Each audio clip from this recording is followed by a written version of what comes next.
Hello,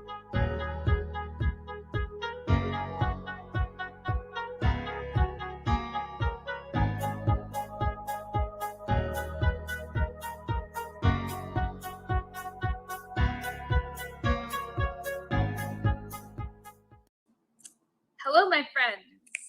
My name is Miss Claire, and I'm the teen librarian at the KDL branch, and I am going to share with you two of my favorite books that I feel like embody the Halloween season. Arguably, so we'll get on. Because, okay, it's October, it's rainy, it's dark, it's Halloween is coming, and that means horror. But it also means that, campy, whimsical, fun stuff as well. So I'm hoping to kind of talk about two different books that have the two different aspects of what I feel like Halloween in October is. So, further ado, we're going to talk about my first one, which is, if I can get this to share the screen right, is Okay Witch. Okay Witch is a graphic novel by Emma Steinkellner, and it is like the perfect encapsulation of every nostalgic happiness you could ever think of.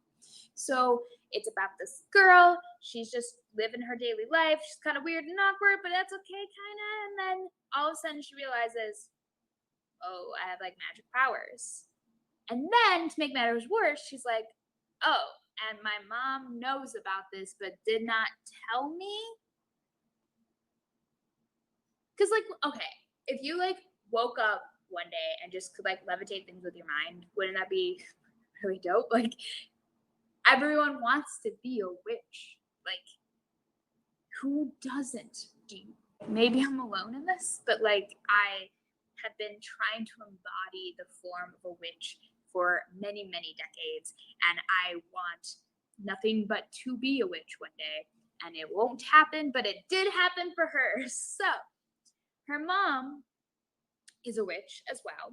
So is her grandmother and a couple other people. And turns out her mom is super old, pilgrim old.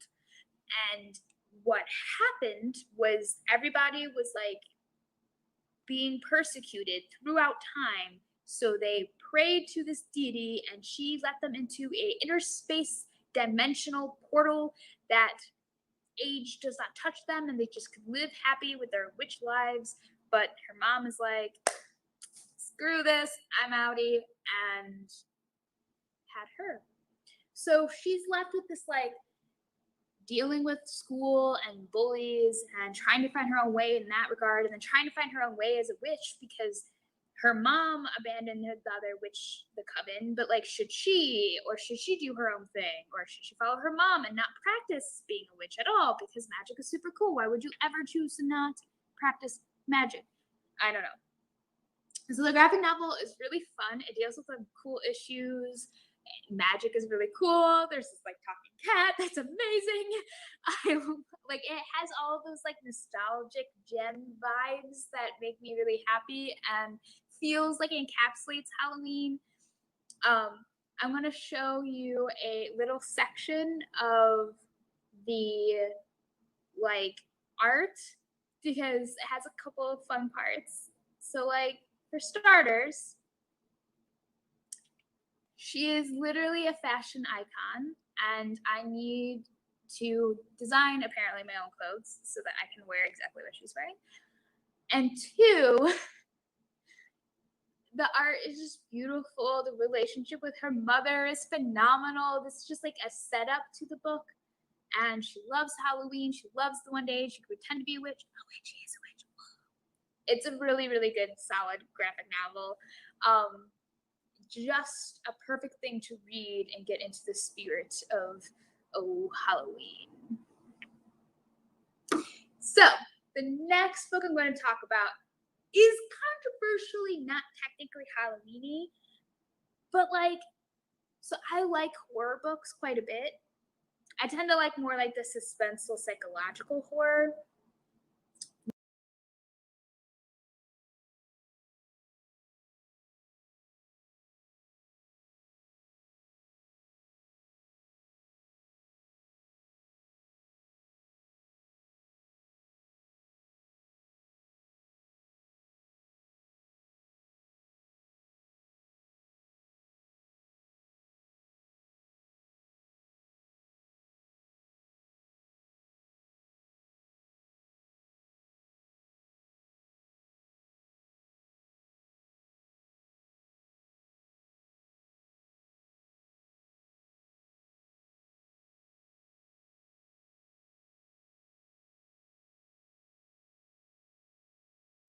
than like blood and gore, but like I'm a big fan of blood and gore as well.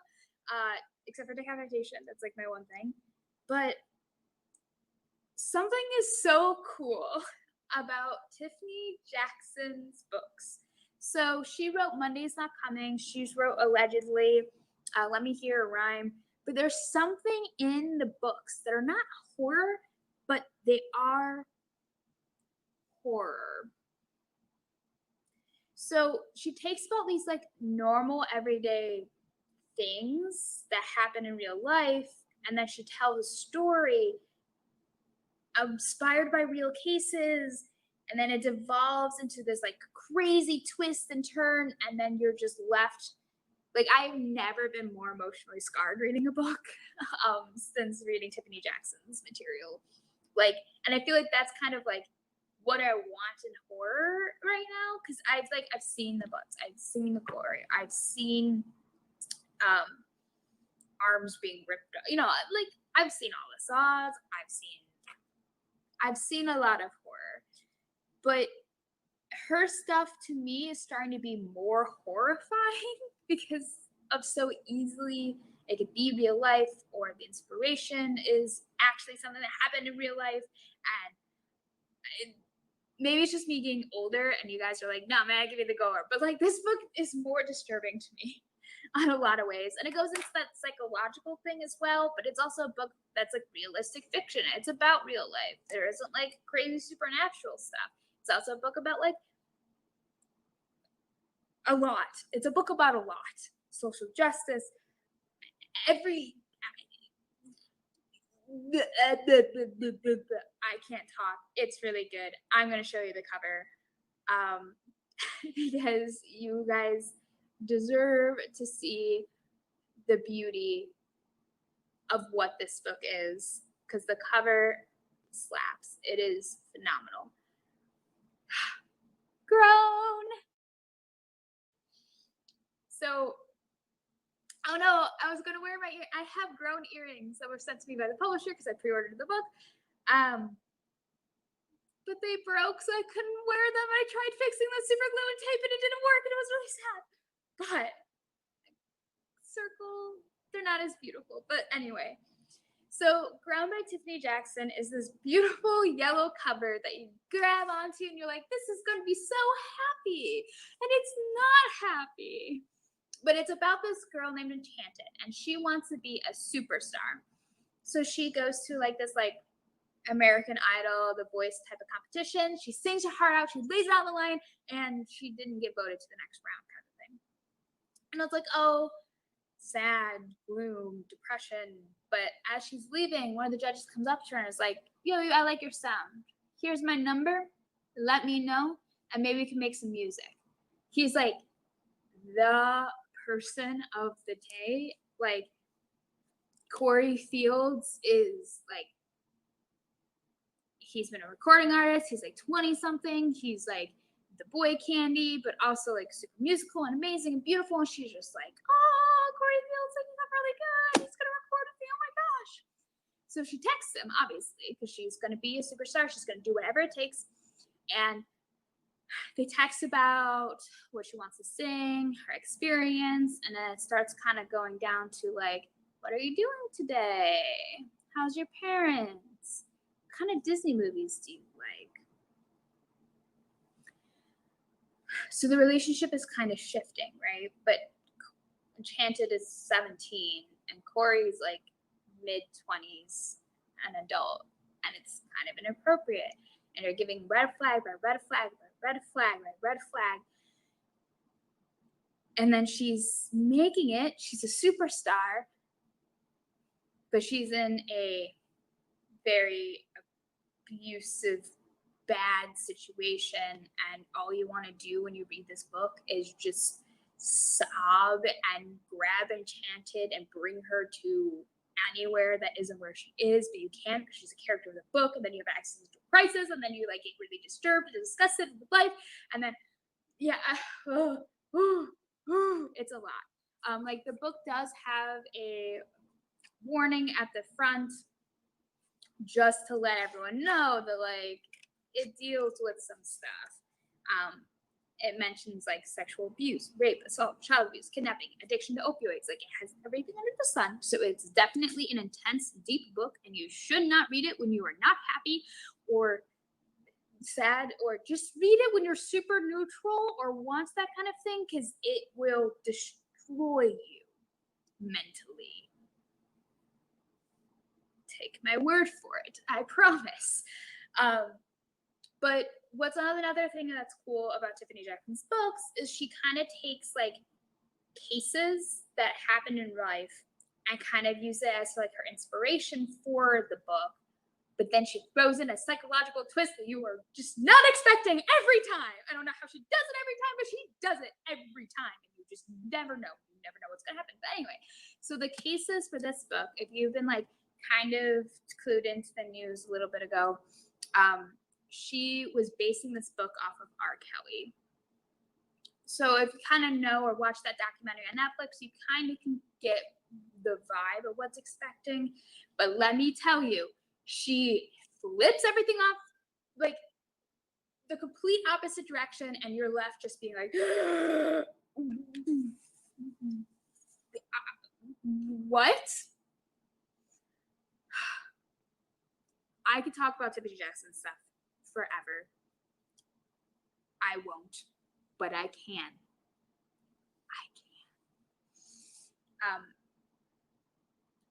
But just know that her work is horrifying. Like, this goes back to like when I said what I was gonna do to some of my coworkers. They're like, "Oh, Halloween themed, awesome, horror, yeah."